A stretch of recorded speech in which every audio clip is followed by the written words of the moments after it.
Hello everybody, एक बार फिर आप लोगों के बीच में मैं एक नए टॉपिक के साथ हाजिर हूँ। जैसा कि मैंने बताया था आपसे कि हम लोग भारतीय संविधान में जो भी प्रमुख एजेंसियाँ हैं, चाहे वो संवैधानिक एजेंसी हो, चाहे वो संवैधानिक हो या गैर संवैधानिक हो, उसके बारे में हम पूरी चर्चा करेंगे। उसके बाद हम कुछ महत्वपूर्ण टॉपिक को डिस्कस करेंगे। आज हमने जो टॉपिक उठाया है वो काफ़ी चर्चित है, इसके बारे में आप लोग हमेशा पेपर में पढ़ते हैं। ये है केंद्रीय अन्वेषण ब्यूरो, जिसको इंग्लिश में सेंट्रल ब्यूरो ऑफ इन्वेस्टिगेशन कहा जाता है। शॉर्ट फॉर्म इसका सीबीआई है। अक्सर सीबीआई के बारे में आप लोग देखते हैं पेपर में, अखबार में, सीबीआई ने ये किया, सीबीआई ने वहाँ छापा मारा। तो आज जानते हैं कि सीबीआई है क्या, ये कार्य कैसे करती है, ये किसके अंतर्गत आती है, कौन कौन से ऐसे मसले हैं या मामले हैं जिसकी ये जांच करती है। इन्हीं सब महत्वपूर्ण बिंदुओं पे आज हम डिस्कस करेंगे। तो आज ये टॉपिक पढ़ने के बाद आपके अंदर एक होलिस्टिक अप्रोच डेवलप होगा पूरे सीबीआई के बारे में। ठीक है, तो शुरू करते हैं। आज सबसे पहले सीबीआई के एस्टेब्लिशमेंट की बात करते हैं, सीबीआई की स्थापना की बात करते हैं। इसकी थोड़ी सी पृष्ठभूमि ये है कि जब भारत गुलाम था, ब्रिटिश अम्पायर के कंट्रोल में था, तो उस समय सेकेंड वर्ल्ड वॉर और फर्स्ट वर्ल्ड वॉर दोनों हुआ था। लेकिन सेकेंड वर्ल्ड वॉर जब ख़त्म हुआ और सेकेंड वर्ल्ड वॉर के दौरान ब्रिटिश अधिकारियों ने बहुत ज़्यादा भ्रष्टाचार किया, बहुत सारी रिश्वतखोरी या प्रोडक्शन में सामान भेजने में तरह तरह की अनियमितताएं और भ्रष्टाचार को अंजाम दिया। इन अनियमितताओं और भ्रष्टाचार को दूर करने के लिए ब्रिटिश सरकार ने एक ऐसी एजेंसी का गठन किया जो इन पे नज़र रख सके। उसी का रूपांतरित रूप जब स्वतंत्र भारत हुआ, उसी का रूपांतरित रूप सीबीआई के रूप में हमारे सामने आता है। तो इसकी स्थापना की अगर हम बात करेंगे तो सीबीआई की स्थापना गृह मंत्रालय के एक संकल्प द्वारा हुई है। पहले ये जान लीजिए, इसका मतलब ये संवैधानिक संस्था नहीं है, न ही ये संविधिक संस्था है। संसद द्वारा पारित कानून के द्वारा भी इसका गठन नहीं किया गया है। ठीक है, तो सीबीआई की स्थापना किसके द्वारा हुई है? गृह मंत्रालय के द्वारा पारित एक संकल्प के द्वारा हुई है। अब ये संकल्प का मतलब रिजोल्यूशन होता है, यानी गृह मंत्रालय ने एक रिजोल्यूशन निकाला कि केंद्रीय अन्वेषण ब्यूरो नाम की एक संस्था गठन की जाती है, उसकी शक्तियों का जिक्र किया और उसकी थोड़ी सी डिटेलिंग और की, उसके बाद सीबीआई का गठन हो जाता है। बाद में सीबीआई को कार्मिक मंत्रालय को स्थानांतरित कर दिया गया। ठीक है, तो वर्तमान कंडीशन ये है कि सीबीआई जो है कार्मिक मंत्रालय से संबद्ध एक कार्यालय के रूप में कार्य करती है। ठीक है,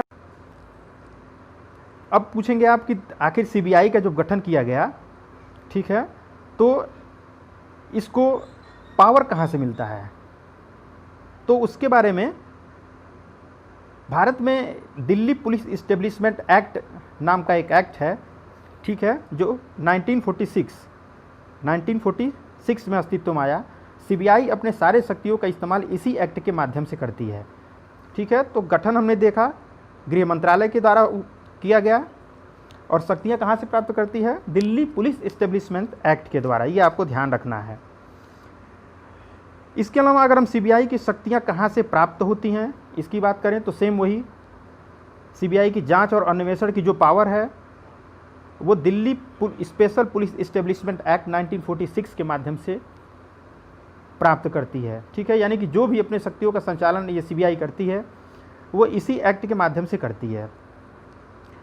अब हम सीबीआई के उद्देश्य और विजन की बात करें तो सीबीआई का जो प्रमुख काम है, ठीक है, सीबीआई का जो प्रमुख काम है देश के संविधान एवं प्रदेश में निर्मित कानून एवं नियमों की रक्षा करना। ये उत्तर प्रदेश गलत है, इसको ध्यान मत दीजिएगा। सीबीआई का मुख्य उद्देश्य देश के संविधान एवं देश में निर्मित कानून एवं नियमों की रक्षा करना, गहराई से अनुसंधान करना एवं जो भी अपराध बहुत गंभीर प्रकृति के होते हैं या जिसमें गहन अन्वेषण या अनुसंधान की ज़रूरत होती है उसकी जांच सीबीआई करती है। ठीक है, इसके अलावा इसका एक प्रमुख काम यह है कि अंतर्राष्ट्रीय स्तर पर विभिन्न अन्वेषण यानी कि इन्वेस्टिगेशंस एजेंसी है, जैसे यूएस की एफबीआई हो गई, उसी तरह से मोसाद यहाँ की संस्था है इजराइल की, इसके साथ कोऑर्डिनेट भी करती है। अगर कोई ऐसा मसला है जिसका भारत का इंटरेस्ट या नेशनल इंटरेस्ट जुड़ा हुआ है बाहर के देशों के साथ, तो उनके साथ कोऑर्डिनेट करती है। और कोऑर्डिनेट करने के बाद अपने जांच को आगे बढ़ाती है। ठीक है, ये इसके प्रमुख कार्य हो गए। अब विजन की बात करते हैं तो विजन में सार्वजनिक जीवन जो पब्लिक अफेयर्स है उसमें ये भ्रष्टाचार, करप्शंस, ठीक है, से संघर्ष करती है। आर्थिक और हिंसक अपराधों में सुविचार अनुसंधान का प्रयोग द्वारा कमी लाती है। मतलब ये है कि जैसे मान लीजिए कोई ऐसा अपराध है जो बहुत गंभीर प्रकृति का हो, आपने देखा होगा कि बहुत सारे मामलों का जांच सीबीआई को सौंप दिया जाता है जब कभी काफ़ी संगीन या गंभीर अपराध होता है। तो इस तरह के अपराधों की जांच भी सीबीआई करने का लक्ष्य होता है और उसके पीछे क्या उद्देश्य रहे हैं, अपराधियों की क्या मेंटालिटी रही है, उनके कार्य करने का तरीका क्या रहा है, ये सारी चीज़ें सीबीआई अपने अन्वेषण के माध्यम से उजागर करती है। ये तो हो गए परंपरागत मुद्दे। अभी हाल ही में देख ही रहे हैं साइबर अपराध बहुत चरम पे है इस समय। विज्ञान और प्रौद्योगिकी ने प्रगति की, लेकिन उस प्रगति का एक सबसे बड़ा दुष्परिणाम, या ये कह लीजिए कि उसका कॉन्स बोलते हैं उसको, प्रोज एंड कॉन्स जिसको बोलते हैं, ये है कि साइबर अपराधों की प्रवृत्ति बहुत ज़्यादा बढ़ गई है। तो साइबर अपराधों के लिए भी सीबीआई में विशेषज्ञता है, उनकी विशेषज्ञ टीम है जो साइबर अपराधों की जांच करती है और अपराधियों को पकड़ती हैं। इसके अलावा एक और महत्वपूर्ण है जिसकी वजह से भारत की सुरक्षा आंतरिक और बाह्य दोनों जरूरी हो जाते हैं, वो होती है ऑर्गेनाइज्ड क्राइम या संगठित अपराध। संगठित अपराध को संक्षिप्त में जान लीजिए कि बहुत सारे अपराधों का जब आपस में गठजोड़ होता है, जैसे ड्रग्स डीलिंग, हथियार डीलिंग, मर्डर करना, किसी से फिरौती मांगना, इन सारे का जब एक सिंडिकेट बनता है तो उसको संगठित अपराध कहते हैं। तो संगठित अपराध या ऑर्गेनाइज्ड क्राइम में ये इन्वेस्टिगेशन करती है और उसके प्रकृति को यानी प्रवृत्ति को, फ्रीक्वेंसीज को कम करने की भी कोशिश करती है। सीबीआई की ये 3 महत्वपूर्ण विजन है जिसके माध्यम से भ्रष्टाचार और अपराध इत्यादि में कमी आ सके। अब हम सीबीआई के संगठन की बात करते हैं। सीबीआई अपने विभिन्न संगठनों के माध्यम से विभिन्न प्रकार के अपराधों की जांच करती है। यानी कि सीबीआई ऐसा नहीं है कि सिर्फ एक संस्था है, इसके बहुत सारे छोटे छोटे शाखाएं हैं, ब्रांचेज हैं जो देश के लगभग हर हिस्से में है। इसकी बहुत सारी छोटी छोटी शाखाएं हैं और लगभग 5000 कर्मचारी इसमें संलग्न हैं।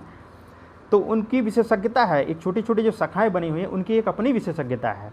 उन विशेषज्ञता टीम की अगर बात करें तो इसमें है भ्रष्टाचार निरोधक शाखा है जो सिर्फ करप्शन जैसे पैसे के लेन देन या किसी सार्वजनिक पद का दुरुपयोग किया गया हो या किसी अधिकारी द्वारा अपने पद पर रहते हुए कोई ऐसा कृत्य किया गया हो जिससे सार्वजनिक स्तर पर नुकसान हुआ हो, उसकी जांच करता है।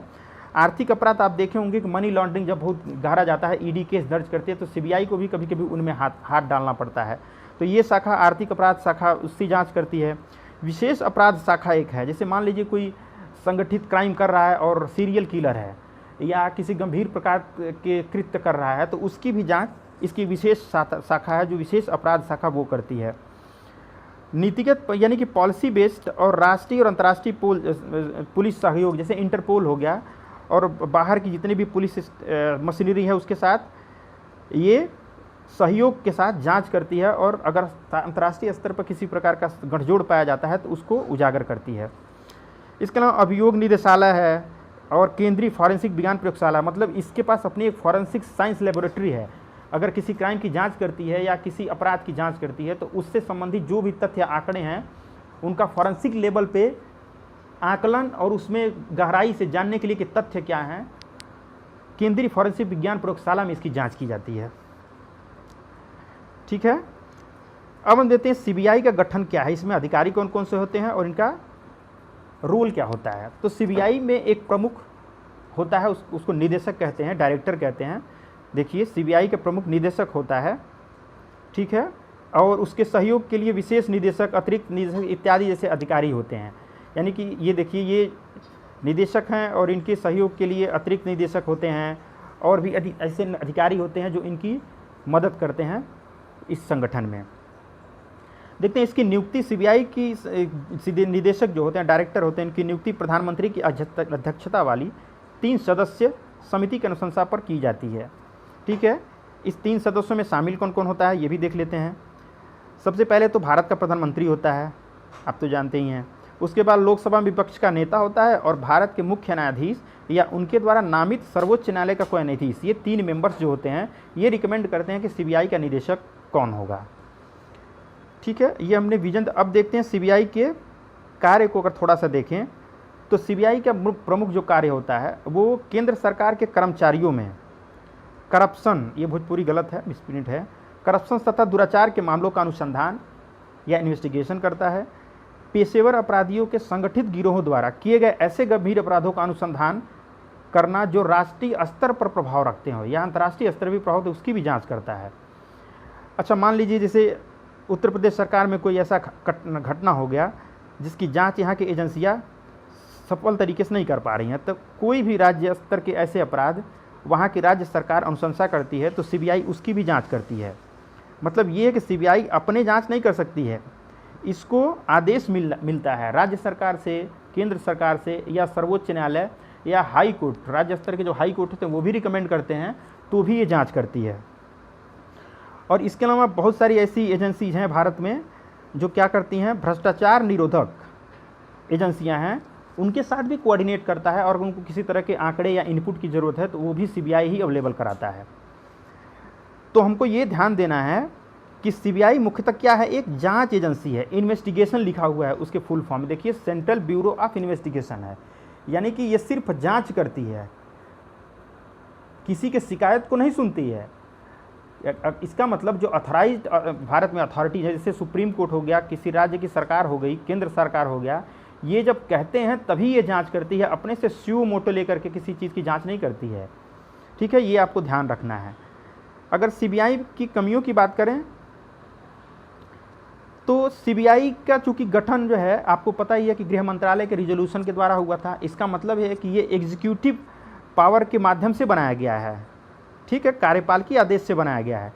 इस तरह इस पर आक्षेप ये लगाए जाते हैं कि चूंकि ये कार्यपालिकी आदेश के द्वारा बनाया गया है इसलिए इस पर पॉलिटिकल इन्फ्लुएंस ज़्यादा होता है, ठीक है, यानी कि इसको केंद्र सरकार अपॉइंट करती है तो उसका प्रभाव ज़्यादा रहता है, ये इस पर आरोप लगाए जाते हैं। इसके अलावा जैसे बहुत सारे ऐसे अपराध हैं, अभी सुनने में आपको आया होगा कि लालू के पीछे सीबीआई लगा देंगे, मायावती जी के पीछे सीबीआई लगा देंगे। तो सीबीआई का इस्तेमाल अपने व्यक्तिगत राजनीतिक लाभ के लिए भी करने के लिए इस्तेमाल कभी कभी केंद्र सरकार ऐसा करती हुई दिखती है, इसीलिए इस पर ये आरोप लगाया जाता है कि ये पॉलिटिकली कोई अगर फ़ायदा है लेना है तो सरकार इसका इस्तेमाल करती है। तो कुल मिला के ये कह सकते हैं कि इस गैर संवैधानिक और गैर संवैधानिक संस्था होने की वजह से एक तरह से ये स्वायत्त तरीके से उस स्तर से काम नहीं कर पाती जिस तरह से अन्य संवैधानिक एजेंसियाँ जैसे इलेक्शंस कमीशन और सीएजी जैसे एजेंसियाँ काम करती हैं, क्योंकि ये पूरी तरीके से गवर्नमेंट, सेंट्रल गवर्नमेंट के ही कंट्रोल में रहती है। इसकी कमियों को अगर देखें तो सुप्रीम कोर्ट ने भी भारत में एक बार सीबीआई के रोल पर चिंता व्यक्त की थी। उसमें एक कोल फील्ड एलोकेशन का मामला था, उसमें अनियमितताओं को उजागर किया एक विसल ब्लोअर ने। तो यह मामला पहुंचा पूरा सुप्रीम कोर्ट में, तो सुप्रीम कोर्ट ने भी सीबीआई के ऊपर टिप्पणी की थी और उसे क्या बोला था, बहुत फेमस वाक्य है सुप्रीम कोर्ट का, पिंजड़े में बंद एक तोते के समान एजेंसी की संज्ञा दी थी। तो आप समझ सकते हैं इस पर किस तरह के आक्षेप लगते हैं इसकी स्वायत्तता को लेकर के। इसी तरह एक मामला अभी रिसेंट में आप सुने होंगे, पश्चिम बंगाल सरकार तथा सीबीआई के बीच में एक टकराव की स्थिति हो गई थी। तो उसमें हुआ क्या था उसके थोड़ा सा डिटेल जान लेते हैं। उसमें आपको पता है कि एक शारदा चिट फंड स्कैम हुआ था, बहुत चर्चित था, शारदा चिट फंड स्कैम हुआ था। उसमें सीबीआई इंक्वायरी कर रही थी। तो सीबीआई इंक्वायरी करने के लिए पश्चिम बंगाल में जाना था, इसको कोलकाता में जाना था। जैसे ही अन्वेषण के लिए ये कोलकाता में पहुंचती है, वहाँ के पुलिस के जो अधिकारी होते हैं वो सीबीआई के अधिकारियों को डिटेन कर लेते हैं। अब यहाँ कन्फ्लिक्ट पैदा हो जाता है। सीबीआई के अधिकारियों को डिटेन करने में कोलकाता पुलिस के कमिश्नर राजीव कुमार की प्रमुख भूमिका बताई जाती है। एक्चुअली हुआ क्या था कि जो शारदा चिट फंड स्कैम हुआ था उसमें राजीव कुमार की भी भूमिका शामिल थी। तो राजीव कुमार से पूछताछ करने के लिए ही एजेंसी दिल्ली से डायरेक्ट कोलकाता जा रही थी, तो कोलकाता पहुंचते ही इनको डिटेन कर लिया गया था। और इसमें राजीव कुमार चूँकि कमिश्नर थे तो इनके पास पावर थी, कोलकाता का प्रशासन इन्हीं के हाथ में था, तो इन्होंने उनको डिटेन कर लिया था। उसके बाद सीबीआई जो है सुप्रीम कोर्ट में गई थी कि ये अधिकारों का हनन है। जब कोई एजेंसी स्वतंत्र तरीके से जांच करती है जो कि कोर्ट के निर्देश पर कर रही है तो इनको डिटेन नहीं किया जा सकता है। लेकिन पश्चिम बंगाल का सरकार का एक अलग आरोप था। उसमें आरोप ये था कि सीबीआई राज्य में तभी प्रवेश कर सकती है जब सरकार उसे आदेश दे, राज्य सरकार, यानी कि राज्य सरकार के बिना आदेश के सीबीआई जो है राज्य में प्रवेश नहीं कर सकती है, लेकिन सीबीआई ने इसके खिलाफ सर्वोच्च न्यायालय में सनद ली और इसमें सर्वोच्च न्यायालय ने 9 मई 2014 को सीबीआई को जांच करने का आदेश दिया और वेस्ट बंगाल सरकार को यह भी कहा कि इस जांच में आप सहयोग करें। तो इस तरीके से देखिए टसल ये ख़त्म हुआ, लेकिन कुल मिला के बात यही है कि सीबीआई जो है काफ़ी विवादित संस्था रही है और काफ़ी महत्वपूर्ण संस्था भी रही है। बहुत जटिल से जटिल मुद्दों को इसने सुलझाया भी अपनी विशेषज्ञता के बल पे। तो आज हमने देखा सीबीआई। अब हम देखते हैं कि सीवीसी क्या है।